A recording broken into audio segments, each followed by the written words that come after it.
प्रसादकः आपादमौलिपर्यन्तं गुरूणामाकृतिं स्मरेत् तेन विघ्नाः प्रणश्यन्ति सिद्ध्यन्ति च मनोरथाः। श्रीगुरुभ्यो नमः। सृष्टिस्थित्यप्ययेह नियतिदृशितमो बन्धमोक्षाश्च यस्मात् अस्य श्रीब्रह्मरुद्रप्रभृतिसुरनरद्वीषशत्रुवात्मकस्य विष्णोर्व्यस्ता समस्ता सकलगुणनिधिः सर्वदोषव्यपेतः पूर्णानन्दो व्ययो यो गुरुरपि परमः चिन्तयेतं महान्तं जन्माद्यस्य यतोऽन्वयादितरतश्चार्थेष्वभिज्ञस्वराट् तेने ब्रह्महृदाय आदिकवये मुह्यन्ति यं सूरयः तेजो वारिमृदां यथा विनिमयो यत्र त्रिसर्गो मृषा धाम्ना स्वेन सदा निरस्तकुहकं सत्यं परं धीमहि नारायणं नमस्कृत्य नरं चैव नरोत्तमं देवीं सरस्वतीं व्यासं ततो जयमुदीरयेत्। कृष्णाय वासुदेवाय हरये परमात्मने प्रणतः क्लेशनाशाय गोविन्दाय नमो नमः। ಶ್ರೀಗುರುಭ್ಯೋ ನಮಃ. ಶ್ರೀಮದ್ಭಾಗವತ ತೃತೀಯ ಸ್ಕಂದ 14ನೇ ಅಧ್ಯಾಯದಲ್ಲಿ 41ನೇ ಶ್ಲೋಕ. ನಮೋ ನಮಸ್ತೆ ಅಖಿಲ ಮಂತ್ರ ದೇವತಾ ದ್ರವ್ಯಾಯ ಸರ್ವಕ್ರತವೇ ಕ್ರಿಯಾತ್ಮನೆ ವೈರಾಗ್ಯ ಭಕ್ತ್ಯಾತ್ಮಜಯ ಅನುಭಾವಿತ ಜ್ಞಾನಾಯ ವಿದ್ಯಾ ಗುರವೇ ನಮೋ ನಮಃ. ಪೂರ್ವೋಕ್ತಮೇವ ಸಪರಿಕರಂ ಕಥಯತಃ ಪ್ರಣಮಂತಿ. ಮತ್ತೆ ದೇವತೆಗಳು ಭುವರಾಹ ದೇವರನ್ನ ಸ್ತೋತ್ರ ಮಾಡ್ತಾ ಇದ್ದಾರೆ. ನಮೋ ನಮ ಇತಿ ಮಂತ್ರಾದಿ ಸತ್ತಾ ಪ್ರದತ್ವೇನ ಮಂತ್ರಾದಿಷು ಸ್ಥಿತಾಯ ತನ್ನಾಮಕಾಯ. ಪರಮಾತ್ಮನನ್ನ ಅಖಿಲ ಮಂತ್ರ ದೇವತಾ ಅಂತ ಸ್ತೋತ್ರ ಮಾಡಿದ್ರು ದೇವತೆಗಳು. ಏನದು?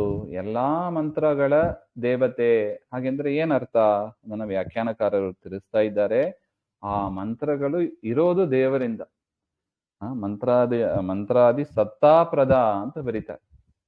ಮಂತ್ರಗಳು ಇರಬೇಕಲ್ಲ, ಮಂತ್ರದಲ್ಲಿ ಇದ್ರೆ ತಾನೇ ಅದನ್ನ ಯಾರಾவது ಉಪದೇಶ ಮಾಡ್ತಾರೆ, ಯಾರಾவது ಅದನ್ನ ಪಾರಾಯಣ ಮಾಡ್ತಾರೆ, ಅದನ್ನ ಹೋಮ ಮಾಡ್ತಾರೆ, ಸಾಧ್ಯವಾಗ್ತಾರೆ. ಆ ಮಂತ್ರ ಇರ್ಲಿಕ್ಕೆ ಕಾರಣನಾದವ ಪರಮಾತ್ಮ. ಅದರಿಂದ ಅವನನ್ನ ಅಖಿಲ ಮಂತ್ರ ದೇವತಾ ಅಂತ ಒಂದರ್ಥ. ಮಂತ್ರಾದಿಷು ಸ್ಥಿತಾಯ ತನ್ನಾಮಕಾಯ. ಆ ಮಂತ್ರಗಳು ಯಾರನ್ನ ಹೇಳ್ತದೆ? ಮುಖ್ಯವಾಗಿ ಪರಮಾತ್ಮನನ್ನೇ ಹೇಳ್ತದೆ. ಹಾಗೆ ಅದರಿಂದಲೂ ಕೂಡ ಅಖಿಲ ಮಂತ್ರ ದೇವತಾ ಅಂತ ಹೇಳಿ. ದ್ರವ್ಯಾಯ ಸರ್ವಕ್ರತವೇ. ಸರ್ವಕ್ರತು ಅಂದ್ರೆ ಸರ್ವ ವಿಷಯಕ ಜ್ಞಾನ ರೂಪಾಯ. ಎಲ್ಲಾ ಜ್ಞಾನ ಸ್ವರೂಪನ ದೇವರೇ ಆಗಿದ್ದಾನೆ. ಕ್ರಿಯಾತ್ಮನೆ ವಿಹಿತ ಕ್ರಿಯಾ ಆದಾನಾದಿ ಕರ್ತರೆ. ಹಾಗೆ ಅಂತ ವಿಹಿತ ಕ್ರಿಯೆಗಳನ್ನ ಅವನು ತಂದು ಕೊಡ್ತಾನೆ. ಮನಸ್ಸು ಬುದ್ಧಿಯಲ್ಲಿ ಪ್ರೇರಣೆ ಮಾಡ್ತಾನೆ. ಇಂಥ ಒಳ್ಳೆ ಯಜ್ಞಗಳನ್ನ ಮಾಡ್ರಿ ಹಾಗೆ ಅಂತ ಮನಸ್ಸನ್ನ ಪ್ರೇರಣೆ ಮಾಡಿದವ ಪರಮಾತ್ಮ. ಎಲ್ಲಾ ದ್ರವ್ಯಗಳಲ್ಲೂ ಇದ್ದಾನೆ. ದ್ರವ್ಯಾಯ ಯಜ್ಞ ದ್ರವ್ಯಗಳು ಅಂತ ಏನಿದೆ ಪದಾರ್ಥಗಳು ಎಲ್ಲವೂ ಪರಮಾತ್ಮನಿಂದಲೇ ಬಂದದ್ದು, ಪರಮಾತ್ಮನ ಅಧೀನದಲ್ಲೇ ಇದೆ. ಹಾಗೆ ಇನ್ನು ವೈರಾಗ್ಯಂಚ ಭಕ್ತಿಶ್ಚ ಆತ್ಮನಃ ಮನಸೋ ಜಯಶ್ಚ ತೈಹಿ ಅನುಭಾವಿತಂ ಯೋಗ್ಯತಾನುಸಾರೇಣ ಉತ್ಪಾದಿತಂ ಜ್ಞಾನಂ ಸ್ವಸಾಕ್ಷಾತ್ಕಾರಃ ಏನ ಸಹ ತಥಾ ತಸ್ಮೈ ವೈರಾಗ್ಯ ಭಕ್ತ್ಯಾತ್ಮಜಯಾನುಭಾವಿತ ಜ್ಞಾನಾಯ ಅಂತ ಬರೀತಾರೆ. ಅಂದರೆ ವೈರಾಗ್ಯ ಭಕ್ತಿ ಇವುಗಳಿಂದ ನಾವು ಪರಮಾತ್ಮನ ಪರೋಕ್ಷ ಜ್ಞಾನವನ್ನು ಪಡೆದು ಮತ್ತೆ ವಿಶೇಷವಾಗಿ ಉಪಾಸನೆಯನ್ನ ಮಾಡಿ ಪರಮಾತ್ಮನ ಅಪರೋಕ್ಷ ಜ್ಞಾನವನ್ನ ಪಡೆಯುತ್ತೇವೆ ಅಂತ ಅರ್ಥ. ಅಂತ ಅಪರೋಕ್ಷ ಜ್ಞಾನವನ್ನ ಕೊಡುವವನಾದ ಪರಮಾತ್ಮನಿಗೆ ಅತಯೇವ ವಿದ್ಯಾಗುರವೇ. ಅಂತಹ ಜ್ಞಾನ ಬರಬೇಕಂದ್ರೆ ಅದನ್ನು ಉಪದೇಶ ಮಾಡುವವರು ಬೇಕು. ಗುರುಗಳಲ್ಲಿ ಇದ್ದು ಎಲ್ಲವನ್ನೂ ಉಪದೇಶ ಮಾಡುವ ಪರಮಾತ್ಮನೇ. ಅದರಿಂದ ವಿದ್ಯಾಗುರವೇ ನಿನಗೆ ನಮಸ್ಕಾರ. ಹಾಗೆ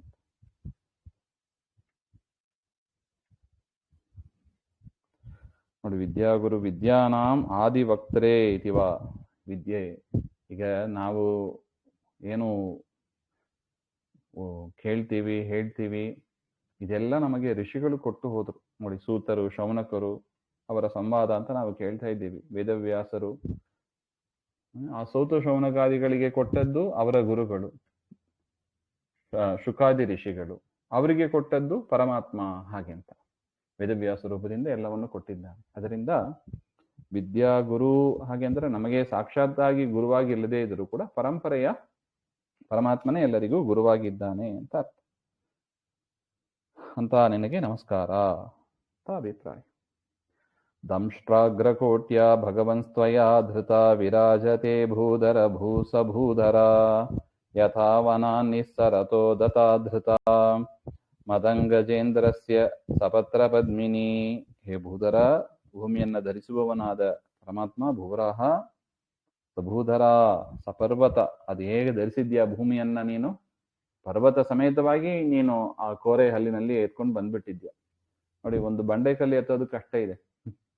ಇಡೀ ಪರ್ವತವನ್ನ, ಎಷ್ಟು ಪರ್ವತಗಳಿದೆ ಭೂಮಿಯಲ್ಲಿ, ಆ ಎಲ್ಲಾ ಪರ್ವತವನ್ನು ನಾವೊಂದು, ಅದಕ್ಕೆ ಗೋವರ್ಧನ ಕ್ಷೇತ್ರ ಅಂದ್ರೆ ಕೃಷ್ಣಾವತಾರದಲ್ಲಿ ಆ ಗೋವರ್ಧನ ಕ್ಷೇತ್ರವನ್ನು ಎತ್ತಿದ ಅಂತ ನಾವು ಆಶ್ಚರ್ಯ ಪಡ್ತೇವೆ. ಈ ಭೂವರಾಹ ದೇವರ ಚರಿತ್ರೆ ನೋಡ್ಬೇಕು ನೋಡಿ. ಅದು ಎಷ್ಟು ಪರ್ವತಗಳಿದೆ, ಅದೆಲ್ಲವನ್ನು ಕೂಡ ಅನಾಯಾಸವಾಗಿ ಮೂಗಿನ ಮೇಲೆ ಬಾಯಿಯಲ್ಲಿಂದ ಕೋರೆ ಹಲ್ಲಿನಿಂದ ಎತ್ಕೊಂಡು ಬರ್ತಾನೆ. ಹಾಗೆಂದ್ರೆ ಪರಮಾತ್ಮನ ಶಕ್ತಿ ಎಷ್ಟದ್ದು, ಅದರಲ್ಲಿ ಒಂದು ಭಾಗ ಆ ಗೋವರ್ಧನ ಪರ್ವತ. ಹಾಗೆಂದ್ರೆ ಅದನ್ನ ಕೃಷ್ಣ ಎತ್ತಿದ ಅಂದ್ರೆ ಏನ್ ಆಶ್ಚರ್ಯ ಇದೆ ನೋಡಿ. ಸಮಸ್ತ ಪರ್ವತಗಳ ಸಮೇತವಾಗಿ ಭೂಮನ್ನೇ ಧರಿಸಿದವ ನೀನು, ಸಭೂಧರ.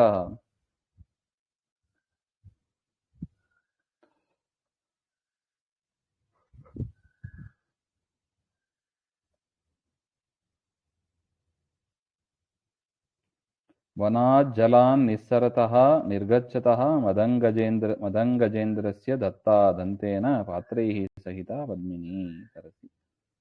ನೀನು ಹೇಗೆ ಕಾಣ್ತಾ ಇದ್ದಿ ಅಂದ್ರೆ ಒಂದು ಸರೋವರದಿಂದ ಆನೆ ಹೊರಗೆ ಬಂದಂತೆ. ಆನೆ ಹೊರಗೆ ಬಂದಾಗ ಅದರ ಸೊಂಡಿಲಿನಲ್ಲಿ ಒಂದು ಕಮಲದ ಪತ್ರವನ್ನು ಹಿಡ್ಕೊಂಡು ಬಂದಂಗೆ ಇದೆ. ಎಲೆ ಸಹಿತವಾಗಿ ಒಂದು ಕಮಲ ಪತ್ರವನ್ನು ಹಿಡ್ಕೊಂಡು ಬಂದ್ರೆ ಹೇಗಿರುತ್ತದೆ, ಆ ರೀತಿಯಾಗಿ ಆ ಭೂಮಿಯನ್ನ ನೀನು ಹಿಡ್ಕೊಂಡ್ ಬಂದ್ಯಾ. ಆನೆಗೆ ಒಂದು ಆ ಕಮಲದ ಹೂವನ್ನು ಹಿಡ್ಕೊಂಡ್ ಬರೋದು ಏನು ಕಷ್ಟ ಅಂತ ಅನಿಸ್ತದ? ಇಲ್ಲ.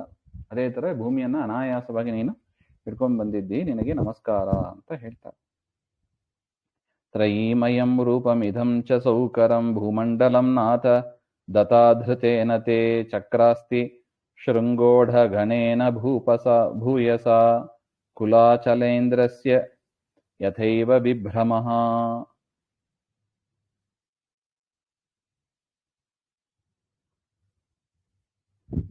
ಇದಾನೀಂ ಭೂಮಂಡಲೇನ ತ್ವದ್ರೂಪಂ ವಿರಾಜಿತಃ. ತ್ರೀಮಯಂ ವೇದ ಪ್ರತಿಪಾದ್ಯಂ ಅಂತ ಅರ್ಥ. ಆ ಭೂವರಾಹ ದೇವರು ಎಲ್ಲ ವೇದಗಳಿಂದ ಪ್ರತಿಪಾದ್ಯನಾದವರು. ತ್ರೈಮಯಂ ರೂಪಮಿದಂ ಚ ಸೌಕರಂ, ಈಗ ವರಾಹ ರೂಪದಿಂದ ನೀನು ತೋರಿಸಿಕೊಡ್ತಾ ಇದ್ಯಾ. ಭೂಮಂಡಲಂ ನಾಥ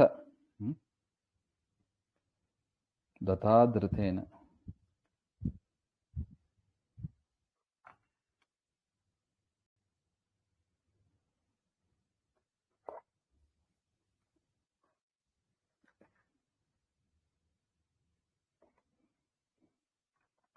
ಈ ನಿನ್ನ ಹಲ್ಲು ಇದಲ್ಲ, ಈ ಕೋರೆ ಹಲ್ಲಿನಿಂದ ಈ ಭೂಮಿ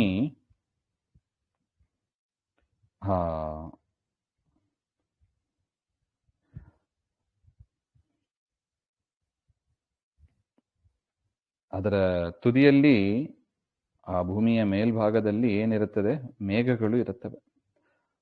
ಆ ಪರ್ವತ ಶಿಖರಗಳು ಅದು ಆ ಮೇಘಗಳನ್ನ ಸ್ಪರ್ಶ ಮಾಡ್ತಾ ಇದೆ.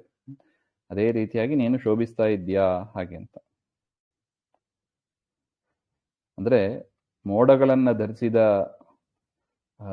ಪರ್ವತಗಳಂತೆ ನೀನು ಈ ಭೂಮಿಯನ್ನ ಧರಿಸಿದ್ಯಾ, ಅದೇ ಶೋಭಿಸ್ತಾ ಇದ್ಯಾ ಅಂತ ಗೊತ್ತು.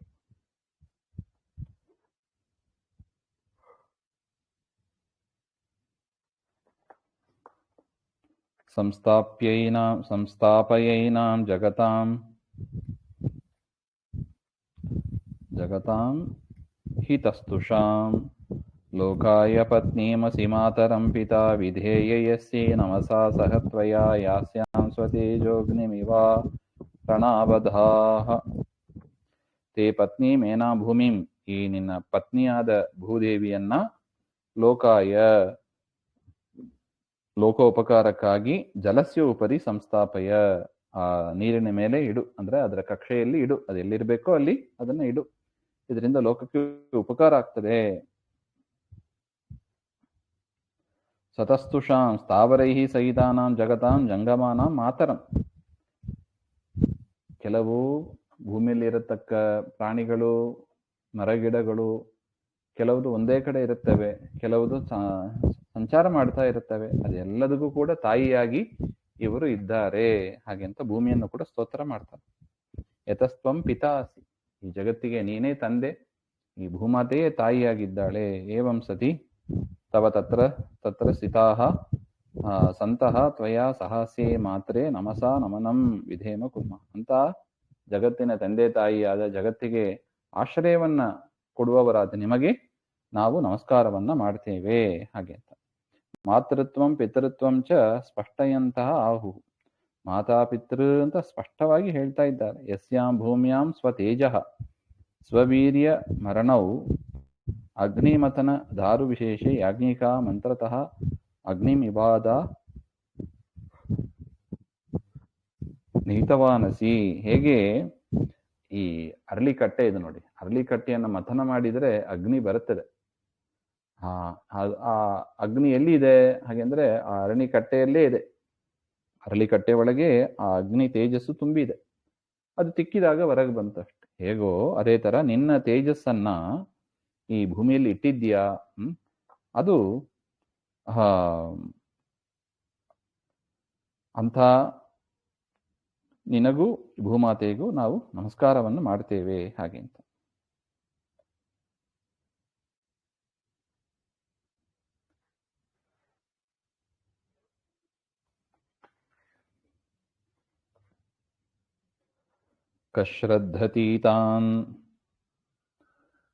ಶ್ರದ್ಧತೀತಾನ್ಯತಮಸ್ತವ ಪ್ರಭೋ ರಸಾಂ ಗತಾಯ ಭುವ ಉದ್ವಿಬರ್ಹಣಂ ನ ವಿಸ್ಮಯೋಸೌ ತ್ವಯಿ ವಿಶ್ವವಿಸ್ಮಯೇ ಯೋ ಮಾಯಯೇದಂ ಸೃಜತೆ ಸಸೃಜೆ ಅತಿವಿಸ್ಮಯಃ. ತದನ್ಯೇನ ಇದಂ ಕರ್ಮ ಮನಸಾ ಜ್ಞಾತುಂ ಅಶಕ್ಯಂ ಕಿಂ ಪುನಃ ಕರ್ತುಂ. ನೀನು ಕೆಲಸವನ್ನ ಮಾಡಿದ್ದಿ ಸ್ವಾಮಿ ಭುವರಾಹ, ಇದು ಬೇರೆಯವರಿಂದ ಮನಸ ಚಿಂತನೆ ಮಾಡಲು ಕೂಡ ಮಾಡೋಣ ಅಂತ ಚಿಂತನೆ ಮಾಡಲು ಕೂಡ ಆಗೋದಿಲ್ಲ. ನಮ್ಮ ನಿಜವಾಗ್ಲೂ ಶರೀರದಿಂದ ಮಾಡೋದು ದೂರ ಆಯ್ತು, ಮನಸ ಚಿಂತನೆ ಕಲ್ಪನೆ ಮಾಡೋದಕ್ಕೂ ಕೂಡ ಬರಲ್ಲ. ಹಾಗೆಂತ ಹೇಳ್ತಾ ಇದ್ದಾರೆ ಈ ಶ್ಲೋಕದಲ್ಲಿ. ಕರಿಷ್ಯಾಮಿ ಇತಿ ಅಧ್ಯವಸ್ಯೇತ, ಈ ರೀತಿಯಾಗಿ ಮಾಡೋಣ ಅಂತ ಬೇರೆಯವರು ಮನಸ ಚಿಂತನೆ ಮಾಡೋದು. ತ್ವಯಾ ಕೃತಂ ಭುವ ಉದ್ಬಿಬರ್ಹಣಂ ಉದ್ಧರಣಂ, ಏನು ಭೂಮಿಯನ್ನ ಉದ್ಧಾರ ಮಾಡಿದ್ಯಾ, ಈ ಕೆಲಸವನ್ನ ಬೇರೆಯವರು ಮನಸ ಚಿಂತನೆ ಮಾಡ್ಲಿಕ್ಕೂ ಆಗೋದಿಲ್ಲ, ಇನ್ನು ಮಾಡೋದು ಎಲ್ಲಿಂದ ಬಂತು ಹಾಗೆ. ನಿನಗೆ ಆದರೆ ಇದು ವಿಸ್ಮಯ ಇಲ್ಲ, ನಿನಗೆ ಇದು ಏನು ಆಶ್ಚರ್ಯವೇ ಅಲ್ಲ ನಿನಗೆ. ಯಾಕೆ? ಅಸೌ ಭೂಮಿ ಉದ್ಧರಣ ರೂಪ ವ್ಯಾಪಾರ ವಿಶ್ವವಿಸ್ಮಯೇ ಸರ್ವಾಶ್ಚರ್ಯವತಿ. ಈ ಭೂಮಿಯನ್ನ ಉದ್ಧಾರ ಮಾಡೋದು ಭೂಮಿಯಲ್ಲಿ ಇರುವ ಬೇರೆ ಜನರಿಗೆ ಹೌದು ಆಶ್ಚರ್ಯಕರ, ಆದ್ರೆ ನಿನಗೆ ಆ ಥರ ಇಲ್ಲ. ಯೋ ಭವಾನ್ಯತಃ ಮಾಯೆಯ ಸ್ವೇಚ್ಛ ಇದಂ ವಿಶ್ವಂ ಸಸೃಜೆ ಅತಃ ಅತಿ ವಿಸ್ಮಯ. ಯಾಕೆ? ಈ ಜಗತ್ತನ್ನ ಸೃಷ್ಟಿ ಮಾಡಿದವನೇ ನೀನು, ಅದರಿಂದ ನಿನಗೆ ಈ ಭೂಮಿಯನ್ನ ಧರಿಸಿದ್ದು ಏನು ಆಶ್ಚರ್ಯ ಇಲ್ಲ. ಸೃಷ್ಟಿ ಮಾಡ್ಲಿಕ್ಕೆ ಬರ್ತೈತೆ ಅಂದ್ರೆ ಧರಿಸಲಿಕ್ಕೂ ಬರ್ತೈತೆ ಅಂತಾನೆ ಅರ್ಥ. ಅದರಿಂದ ಏನು ಆಶ್ಚರ್ಯ ಇಲ್ಲ, ಆದ್ರೆ ಬೇರೆಯವರಿಗೆ ಆಶ್ಚರ್ಯ ಹಾಗೆ ಅಂತ ಹೇಳ್ತಾರೆ. ಅತಿಶಯೇನ ವಿಸ್ಮಯವಾಂ ವಿಧುನ್ವತಾ ವೇದಮಯಂ ನಿಜಂ ವಪುರ್ ಜನಸ್ತಪಸ್ಸತ್ಯ ನಿವಾಸಿನೋ ವಯಂ ಸಟಾಶಿಕೋದ್ಭೂತ ಶಿವಾಂಭುಬಿಂದುಭಿಃ ವಿಮೃಜ್ಯಮಾನ ವೃಷಮೀಶ ಪಾವಿತಾಃ.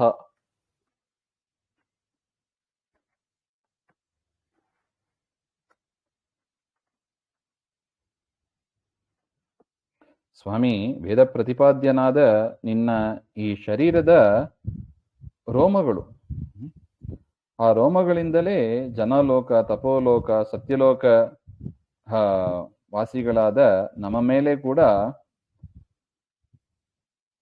ಆ ನೀರು ಸಿಂಪಡಿಸಿತ್ತು. ನೀನು ಭೂಮಿಯನ್ನು ಎತ್ಕೊಂಡು ಬರುವಾಗ ಮೈಯನ್ನ ಅಲುಗಾಡಿಸಿದಿ.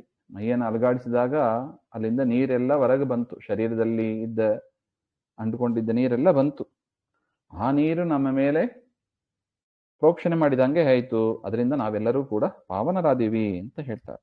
ವಿಮೃಜ್ಯಮಾನ ಭೃಶಂ ಈಶ ಪಾವಿತಾಹ ಹಾಗೆ ಅಂತ.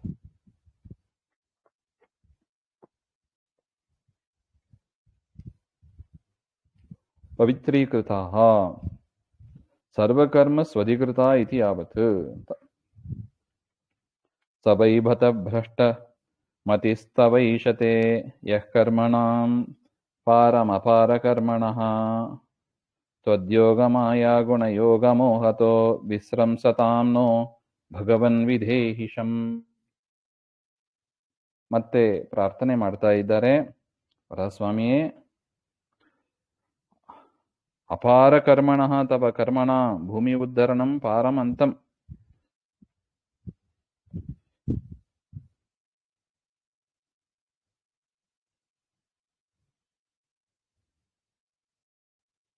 ನಿನ್ನ ಶಕ್ತಿ ಸಾಮರ್ಥ್ಯಕ್ಕೆ ಕೊನೆ ಇದೆಯಾ? ಅಪರಿಮಿತ.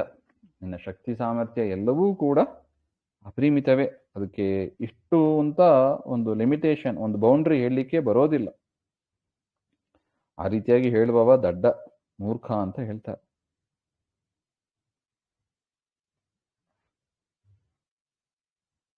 ಅದರಿಂದ ನಮಗೆ ಅಂತಹ ಜ್ಞಾನವನ್ನೆಲ್ಲ ಕೊಡದೆ, ಅಂತಹ ಜ್ಞಾನ ಬಂದು ಜ್ಞಾನ ಇಲ್ಲ, ಅಜ್ಞಾನ, ಅಂತಹ ಅಜ್ಞಾನಗಳು ಬಂದು ಆ ಅಜ್ಞಾನದಿಂದ ಒಳ್ಳೆ ಲೋಕ ಆಗ್ತದಾ? ನೀಚ ಲೋಕವೇ ಆಗ್ತದೆ. ನರಕ, ತಮಸ್ಸು ಇವುಗಳೇ ಆಗತಕ್ಕದ್ದು. ಅದರಿಂದ ಅಂಥ ಅಜ್ಞಾನವನ್ನು ಕೊಡದೆ ನಮಗೆ ಜ್ಞಾನವನ್ನು ಕೊಟ್ಟು ನಿನ್ನ ಮಹಿಮೆಯನ್ನ ಯಥಾಶಕ್ತಿ ಯಥಾಮತಿ ತಿಳಿಯುವಂತೆ ಮಾಡಿ ನಮಗೆ ಉತ್ತಮ ಲೋಕ. ನೋಡಿ, ಅಲ್ಲಿ ಸ್ತೋತ್ರ ಮಾಡಿದವರೆಲ್ಲ ಕೆಲವರು ಜನೋಲೋಕ, ತಪೋಲೋಕ, ಮಹರ್ಲೋಕ ಇತ್ಯಾದಿ ಉತ್ತಮ ಲೋಕದಲ್ಲಿ ಇರತಕ್ಕ ಮಹಾಜ್ಞಾನಿಗಳು. ಅವರು ಮಾಡಿರುವ ಸ್ತೋತ್ರ ಇದು.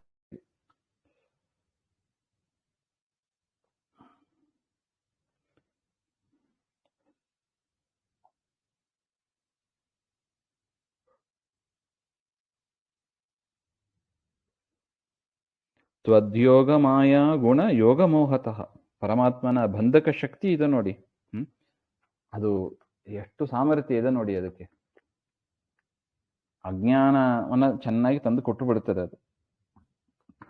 ಈಗ ನೋಡಿ, ನಮ್ಮಲ್ಲಿ ಇದೆ ನೋಡಿ, ನಾನು ಮಾಡಿದ್ದು, ನಾನು ಕೇಳಿದ್ದು, ನಾನು ಹೇಳಿದ್ದು ಹಾಗೆ ಅಂತ. ದೇವಿ ಪರಮಾತ್ಮ ಒಳಗಿದ್ದು ಕೇಳ್ತಾನೆ ಹಾಗೆ ಅಂತ. ಆ ರೀತಿಯಾದ ಅಜ್ಞಾನ ನಮಗೆ ಬರೋದಕ್ಕೆ ಏನು ಕಾರಣ? ನಮ್ಮಲ್ಲಿ ಇರುವ ಅಜ್ಞಾನವೇ ಅಷ್ಟೆ.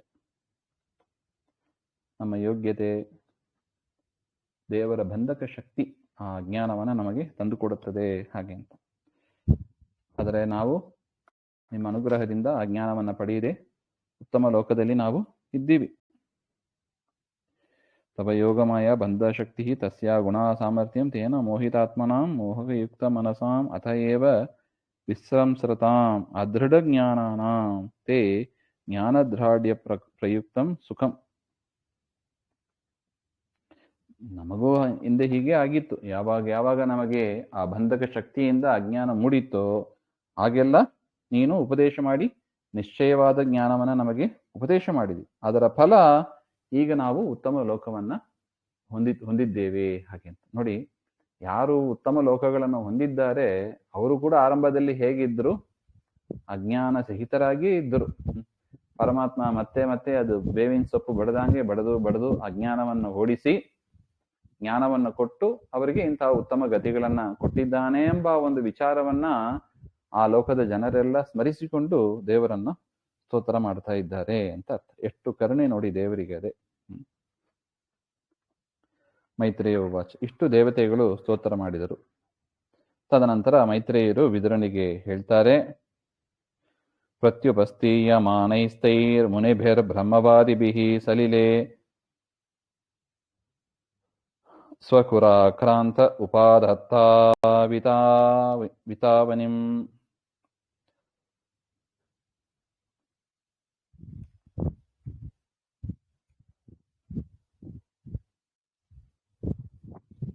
ಇಷ್ಟಾದ ಮೇಲೆ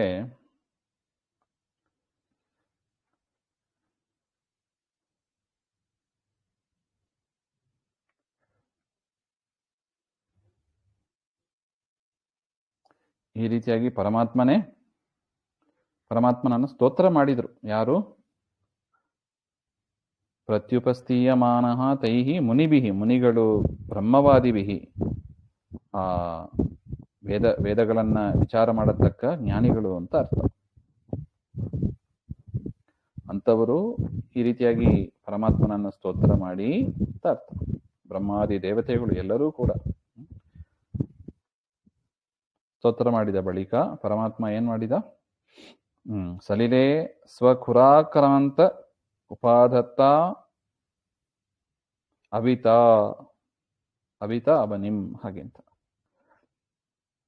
ಅಂದ್ರೆ ತನ್ನ ಕಾಲಿನ ಗೊರಸು ಏನಿದೆ ಅದರಿಂದ ಪ್ರಳಯ ಜಲವನ್ನ ಸ್ತಬ್ಧಗೊಳಿಸಿದನಂತೆ. ಸ್ವಕುರಾಕ್ರಾಂತ ಸಲಿಲೆ, ಆ ನೀರನ್ನ ಚಲನ ಇಲ್ಲದಂಗೆ ಮಾಡಿದ. ಯಾಕೆ? ಚಲನೆ ಮಾಡಿದ್ರೆ ಮತ್ತೆ ಭೂಮಿ ತನ್ನ ಸ್ಥಾನದಿಂದ ಜಾರಿ ಬೀಳುತ್ತದೆ. ಅದರಿಂದ ಪ್ರಳಯ ಜಲವನ್ನ ಸ್ತಬ್ಧಗೊಳಿಸಿ ಪರಮಾತ್ಮ ಆ ಭೂಮಿಯನ್ನ ಅದರ ಸ್ಥಾನದಲ್ಲಿ ಇಟ್ಟ. ಅವಿತ ಅವನಿ ಅಂದ್ರೆ ಭೂಮಿ ಅಂತ ಅರ್ಥ. ಆ ಭೂಮಿಯನ್ನ ಅದರ ಸ್ಥಾನದಲ್ಲಿ ಸ್ಥಿರವಾಗಿ ಇರುವಂತೆ ರಕ್ಷಣೆಯನ್ನ ಮಾಡಿದ ಅಂತ ಅರ್ಥ. ಸಯಿತ್ತಂ ಭಗವಾನ್ ಊರ್ವೀಂ ವಿಶ್ವಕ್ಸೇನ ಪ್ರಜಾಪತಿ ರಸಾಯ ಲೀಲಯೋ ನೀತಾಂ ಅಪ್ಸೂನ್ಯಸ್ಯ ಯಯೌ ಹರಿಃ. ಸ ಯಯೇವಮೇತಾಂ ಹರಿಮೇಧಸೋ ಹರೇಃ ಕಥಾಂ ಸುಭದ್ರಾಂ ಕಥನೀಯಮಾಯಿನಃ ಶೃಣ್ವೀತ ಭಕ್ತ್ಯಾ ಶ್ರವಯೇತ ಓಷತೀಂ ಜನಾರ್ದನೋಸ್ಯಾಶು ಹೃದಯ ಪ್ರಸೀದತಿ. ಈ ರೀತಿಯಾಗಿ ಪರಮಾತ್ಮ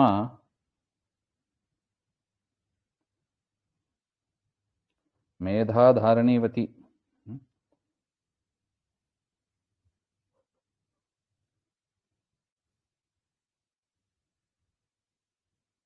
ಬುದ್ಧಿ ಯಸ್ಮಾನ್ ಸಹ ತಥೋಕ್ತಃ ಹರಿಃ ಹರ್ಯವತಾರಕ್ಯ ವರಾಹಸ್ಯ ಅಂತ ಮುಂದಕ್ಕೆ ಹೋಯ್ತದು. ಅಂದ್ರೆ ಈ ರೀತಿಯಾಗಿ ಪರಮಾತ್ಮ ಊರ್ಮೀಂ ಭೂಮಿಯನ್ನ ವಿಶ್ವಕ್ಸೇನ ಪ್ರಜಾಪತಿ, ವಿಶ್ವಕ್ಸೇನ ಅಂದ್ರೆ ಅವನ ಭಕ್ತರು ಎಲ್ಲ ಕಡೆ ಇದ್ದಾರೆ. ಆ ಭಕ್ತರೇ ಪರಮಾತ್ಮನಿಗೆ ಸೇನೆ ಇದ್ದ ಹಾಗೆ. ಹೇಗೆ ರಾಜನಿಗೆ ಸೇವೆ, ಪರಮಾತ್ಮನ ಸೇನೆ ಅಂದರೆ ಯಾರು? ಅವನ ಭಕ್ತರೇ. ಆ ಭಕ್ತರು ಅವರನ್ನ ರಕ್ಷಣೆ ಮಾಡತಕ್ಕವನಾದ ಪ್ರಜಾಪತಿ, ಪ್ರಜಾಪಾಲಕನಾದ ಪರಮಾತ್ಮ ಶ್ರೀ ವರಾಹರೂಪಿ ಆ ರಸಾತಳದಿಂದ ಯಾವ ಆಯಾಸವೂ ಇಲ್ಲದೆ ಯಾವ ಆಯಾಸವೂ ಇಲ್ಲದೆ ಲೀಲೆಯಿಂದ ಉನ್ನೀತಾಂ ಅಪ್ಸುನ್ಯಸ್ಯ, ಆ ಭೂಮಿಯನ್ನ ಆ ನೀರಿನ ಮೇಲೆ ಇಟ್ಟು ಯಯೋ ಹರಿಹಿ, ಪರಮಾತ್ಮ ಅದೃಶ್ಯನಾದ ಅಂತ ಹೇಳ್ತಾರೆ. ಬ್ರಹ್ಮದೇವರು ಪ್ರಾರ್ಥನೆ ಮಾಡಿದರು, ಸ್ವಾಮಿ ಸೃಷ್ಟಿ ಮಾಡಬೇಕು, ಎಲ್ಲಿ ಮಾಡೋದು? ಪ್ರಜೆಗಳ ಸೃಷ್ಟಿಯಲ್ಲಿ ಮಾಡೋದು, ಭೂಮಿನೇ ಇಲ್ಲ. ಹಾಗೆಂದಕ್ಕೆ ಪರಮಾತ್ಮ ಅವತಾರ ಮಾಡಿ ಭೂಮಿಯನ್ನ ಅದರ ಸ್ಥಾನದಲ್ಲಿ ಇಟ್ಟು ಅನುಗ್ರಹ ಮಾಡಿದ ಅಂತ ಇಷ್ಟ ಅರ್ಥ. ಈ ಸ್ತೋತ್ರವನ್ನ ನೋಡಿ, ಇದು ಮುಖ್ಯವಾದ ಸ್ತೋತ್ರ, ವರಾಹದೇವರ ಸ್ತೋತ್ರ. ತತ್ವಜ್ಞಾನವನ್ನ ಕೊಟ್ಟು ಸಜ್ಜನರನ್ನ ಪರಿಪಾಲನೆ ಮಾಡತಕ್ಕವ. ನೋಡಿ, ಈ ವರಾಹದೇವರ ಸ್ತೋತ್ರ, ವರಾಹದೇವರ ಈ ಕತೆ, ಇದನ್ನು ಚಿಂತನೆ ಮಾಡೋದೇ ದೊಡ್ಡ ಭಾಗ್ಯ. ಆ ಪರಮಾತ್ಮನ ಕೀರ್ತಿಯನ್ನ ಎಲ್ಲ ಸಜ್ಜನರು ಕೊಂಡಾಡಬೇಕು. ವರಾಹದೇವರ ಸ್ತೋತ್ರವನ್ನ ಎಲ್ಲರೂ ಹೇಳಬೇಕು. ಯಾಕೆಂದ್ರೆ ಪ್ರತಿ ಜನರು ಭೂಮಿಯನ್ನ ಬಳಸ್ತೀವಿ. ಯಾರು ಬಳಸಲ್ಲ ಹೇಳಿ ಭೂಮಿಯನ್ನ? ಇವತ್ತು ಭೂಮಿ ಇದೆ ಹಾಗೆಂದ್ರೆ ಇದು ವರಾಹದೇವರ ಅನುಗ್ರಹದಿಂದ ಬಂದದ್ದು ನಮಗೆ. ಅಂತಹ ಅಪಾರ ಸಾಮರ್ಥ್ಯವನ್ನ ಪ್ರಕಟ ಮಾಡಿದ ಪ್ರಭು ವರಾಹದೇವರು. ಹಾಗೆ ಅಂತ ಆ ವರಾಹದೇವರ ಕತೆ, ಸ್ತೋತ್ರ ಇವುಗಳನ್ನ ಸರ್ವೋತ್ತಮನಾದ ಪರಮಾತ್ಮನನ್ನ ಭಕ್ತಿಯಿಂದ ಯಾರು ಕೇಳ್ತಾರೆ, ಹೇಳ್ತಾರೆ, ಅವರಿಗೆ ಹುಟ್ಟು ಸಾವು ಇಲ್ಲದ ಅದನ್ನು ಪರಿಹಾರ ಮಾಡತಕ್ಕ ಜನಾರ್ದನ ಕೂಡಲೇ ಪ್ರಸನ್ನನಾಗಿ ಹೃದಯದಲ್ಲಿ ನೆಲೆಸಿರ್ತಾನೆ ಹಾಗೆಂತ. ಅದರಿಂದ ಪರಮಾತ್ಮನ ಭಕ್ತಿಯನ್ನ ವಿಶೇಷವಾಗಿ ತಂದುಕೊಡತಕ್ಕದ್ದು ಈ ಶ್ಲೋಕಗಳು ಆಗಿದೆ ಅಂತ ಅದರ ಅರ್ಥ.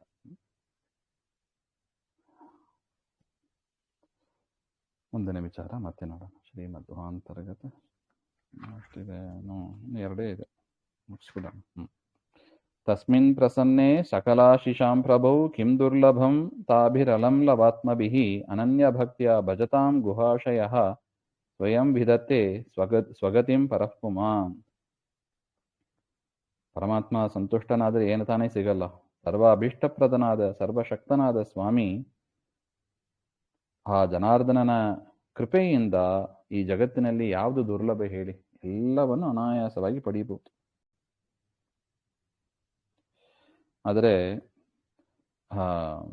ನೀಚವಾದದ್ದನ್ನ ದೇವರಲ್ಲಿ ಕೇಳಬಾರದು. ಉತ್ತಮವಾದದ್ದನ್ನೇ ಒಂದು ರಾಜನ ಹತ್ರ ಹೋಗಿ 1 ರೂಪಾಯಿ ಕೊಡು ಅಂತ ಕೇಳಾರೆ, ಹಂಗಾಗಬಾರ್ದು. ದೇವರಿಗೆ ಗೊತ್ತು ಏನ್ ಕೊಡಬೇಕು ಅಂತ. ಅದರಿಂದ ಸ್ವರ್ಗ ಇತ್ಯಾದಿಗಳನ್ನ ಕೇಳದೆ, ಯಾಕಂದ್ರೆ ಅದು ಅನಿತ್ಯ. ಸ್ವರ್ಗಾದಿಗಳನ್ನೆಲ್ಲ ಕೇಳದೆ ಪರಮಾತ್ಮನ ಅನುಗ್ರಹ ಒಂದೇ ನಾವು ಕೇಳ್ತಾ ಇರಬೇಕು. ಹೃದ್ಗುಹಾವಾಸಿಯಾದ ಸರ್ವೋತ್ತಮನಾದ ಪುರುಷನಾಮಕನಾದ ಆ ಪರಮಾತ್ಮ ಅವನನ್ನ ಸರ್ವೋತ್ತಮ ಭಕ್ತಿಯಿಂದ ಸೇವನೆ ಮಾಡುವ ಭಕ್ತರಿಗೆ ಅವರ ವಿಶೇಷ ಪ್ರಯತ್ನ ಇಲ್ಲದೇನೆ ಪರಮಾತ್ಮ ಸ್ವತಃ ತಾನೇ ಅವರಿಗೆ ಮೋಕ್ಷವನ್ನು ಕೊಡ್ತಾನೆ. ನಾವು ಕೇಳಬೇಕಾಗಿಲ್ಲ ಮೋಕ್ಷ ಕೊಡಿ ಹಾಗೆ ಅಂತ. ನಾವು ಭಕ್ತಿ ಮಾಡ್ತಾ ಇದ್ರೆ ಸಾಕು, ಭಕ್ತರಿಗೆ ಮೋಕ್ಷ ಕಟ್ಟಿಟ್ಟ ಬುದ್ಧಿ ತನ್ನ ಲೋಕದಲ್ಲಿ ಸೇರಿಸ್ಕೋತಾನೆ ಹಾಗೆ.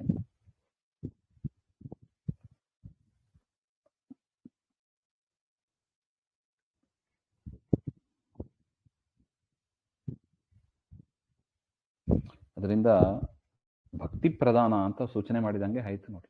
ದೇವರ ಕಥೆ ಕೇಳಿದಾಗಲೂ ಕೂಡ ದೇವರಲ್ಲಿ ಭಕ್ತಿ ಇರಬೇಕು. ಭಕ್ತಿಯಿಂದ ಮಾಡಿದ್ದಕ್ಕೆ ಪರಮಾತ್ಮ ಅನುಗ್ರಹ ಮಾಡ್ತಾನೆ ಅಂತ. ಕೋ ನಾಮ ಲೋಕೆ ಪುರುಷಾರ್ಥ ಸಾರವಿತ್ ಪುರಾ ಕಥಾನಾಂ ಭಗವತ್ ಕಥಾ ಸುಧಾಂ ಆಪೀಯ ಕರ್ಣಾಂಜಲಿಭಿರ್ಭವಾಪಹ ಮಹೋ ವಿರಜ್ಯೇತ ವಿನಾ ನರೇತರಂ.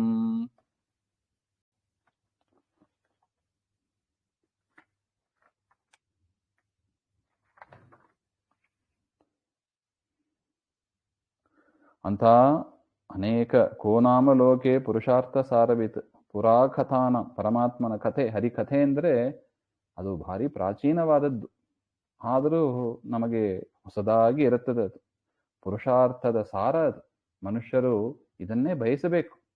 ಅತಿ ಶ್ರೇಷ್ಠವಾದದ್ದು ಮನುಷ್ಯರು ಬಯಸಬೇಕಾದ್ರಲ್ಲಿ ಅತೀ ಶ್ರೇಷ್ಠವಾದದ್ದು ಅಂದ್ರೆ ಯಾವುದು? ಹರಿಕಥೆ ಕೇಳೋದು. ಅದಕ್ಕಿಂತ ಇನ್ನು ಯಾವುದು ತಾನೇ ನಮಗೆ ಶ್ರೇಷ್ಠವಾದಂತ ಅಂದುಕೊಡ್ಲಿಕ್ಕೆ ಸಾಧ್ಯ? ಹರಿಕಥೆ ಬಿಟ್ಟು ನಮಗೆ ಯಾವುದು ಶ್ರೇಷ್ಠವಾದಂತ ಅಂದುಕೊಡೋದಿಲ್ಲ. ಭಗವತ್ ಕಥಾ ಸುಧಾಂ, ಇದೇ ಅಮೃತ ಅಂತ ಹೇಳಿಬಿಡ್ತಾರೆ. ನ್ಯಾಯಸುಧಾ ಇದ್ದಂಗೆ ಭಗವತ್ ಕಥಾ ಸುಧಾಂ ಆಪೀಯ, ಅದನ್ನ ಪಾನ ಮಾಡ್ಬೇಕಷ್ಟೆ. ಅದು ಯಾವುದರಿಂದ? ಇದು ಬಾಯಿಯಿಂದ ಕುಡಿಯಕ್ಕೆ ಬರೋದಿಲ್ಲ, ಕಿವಿಯಿಂದ ಕುಡಿಬೇಕು. ಹಾಗೆಂದ ಕರ್ಣಾಂಜಲಿಭಿಹಿ ಭವಾಪಹ ಮಹೋ, ಅದು ಮಾಡುವವರಿಗೆ ಭವ ಸಂಸಾರವೇ ನಾಶವಾಗುತ್ತದೆ. ವಿರಜ್ಯೇತ ವಿನಾ ನರೇತರಂ. ಆ ರೀತಿಯಾಗಿ ಪರಮಾತ್ಮನ ಕಥೆಯಲ್ಲಿ ಯಾರು ತಾನೇ ಇಷ್ಟಪಡೋದಿಲ್ಲ? ಅವನು ಬಿಡ್ತಾನೆ ಹಾಗೆಂದ್ರೆ ಅವನೇನಾಗಿರ್ಬೇಕು? ವಿನಾ ನರೇತರಂ, ಅವನು ಮನುಷ್ಯ ಜಾತಿಗೆ ಸೇರಿದವನೇ ಅಲ್ಲ ಅಂತ ಒಂದು ಮಾತು ಹೇಳ್ಬಿಟ್ಟು ನೋಡಿ. ಮನುಷ್ಯ ಜಾತಿಗೆ ಸೇರಿದವರು ಹರಿಕಥೆಯಲ್ಲೇ ಆಸಕ್ತಿ ಮಾಡ್ತಾರೆ. ಇನ್ನು ಪಕ್ಷಿ ಪ್ರಾಣಿಗಳು ಅಂತ ಇರುವವರು ಬೇಕಾದ್ರೆ ಬೇರೆ ಏನೇನೋ ವಿಚಾರದಲ್ಲಿ ಆಸಕ್ತಿಯಾಗಿ ಇರ್ತಾರೆ. ಹಾಗೆ ಕೋನಾಮ ಲೋಕೆ ಪುರುಷಾರ್ಥ ಸಾರವಿತ್ ಪುರಾ ಕಥಾನಾಂ ಭಗವತ್ ಕಥಾ ಸುಧಾಂ ಆಪೀಯ ಕರ್ಣಾಂಜಲಿಭಿರ್ ಭವಾಪಹ ಮಹೋ ವಿರಜ್ಯೇತ ವಿನಾ ನರೇತರಂ. ಇದು ಶ್ರೀಮದ್ ಭಾಗವತೆ ತೃತೀಯ ಸ್ಕಂದೆ ಚತುರ್ದಶೋಧ್ಯಾಯ. ಇಲ್ಲಿಗೆ 14ನೇ ಅಧ್ಯಾಯ ಮುಗೀತು. ಮುಂದಿನದು ಮತ್ತೆ ನೋಡೋಣ. ಶ್ರೀಮಧ್ವಾಂತರ್ಗತ ಶ್ರೀಕೃಷ್ಣ ಅರ್ಪಣಮಸ್ತು. ಶ್ರೀಹರೇ ನಮಃ.